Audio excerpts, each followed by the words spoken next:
and I love Braggots. I think Braggots is a great hybrid of styles. So for those who don't know what a Braggot is, do you mind explaining to us what Yeah. it is?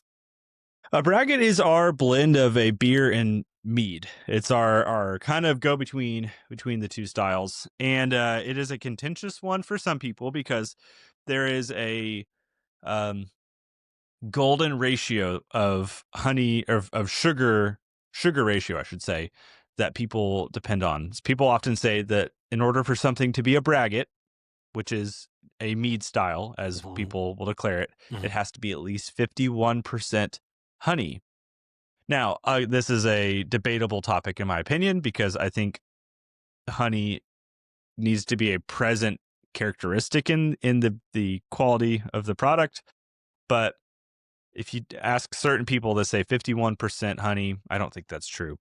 At its baseline, though, it is a beer and a mead made together. And you can do it in a lot of ways. You can brew a beer and then you can brew a mead and you can blend them together. Mhm. You can brew a beer and sub out however much of your malt and your sugar base from that with honey. And then you have yourself a braggot in that form.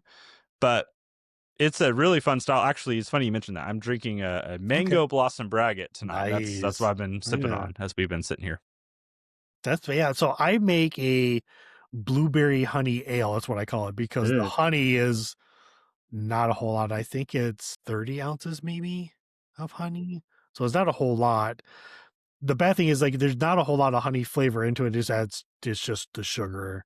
So what I want to try next is still use that same amount of honey for the sugar so I get the the ABV that I want, but I also want to try to back sweeten it with like I don't know, maybe 16 ounces of honey or something like that, just Yeah. very small, just to see what it tastes like, and then maybe adjust the recipe later on. But because I do want a little more honey flavor.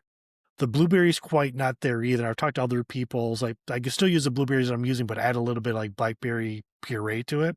So I'll make the blueberries pop. Like, oh, that's kind of cool. Again, that's what I love about this hobby. You talk to anybody, everyone's got cool ideas or the things they've tried to do this, do that. So like it's a fun hobby. I reckon everybody at least tried it a couple times or a dozen. Yeah.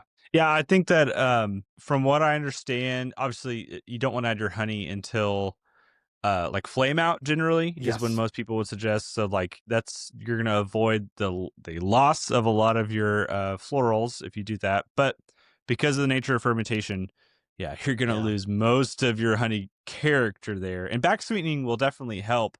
It's just you have to find the balance of sweetness because I feel Yes. like when I presented a back sweetened braggot to my friends in the past, they've been like, "This beer is, like, super sweet, like, what's going on Oh, here?" yeah, that's a good point. And so you have to kinda, like, shift their mind to say, "Okay, yes, it is a beer, but it's also intended to be sweet, so just go in with this expectation of that."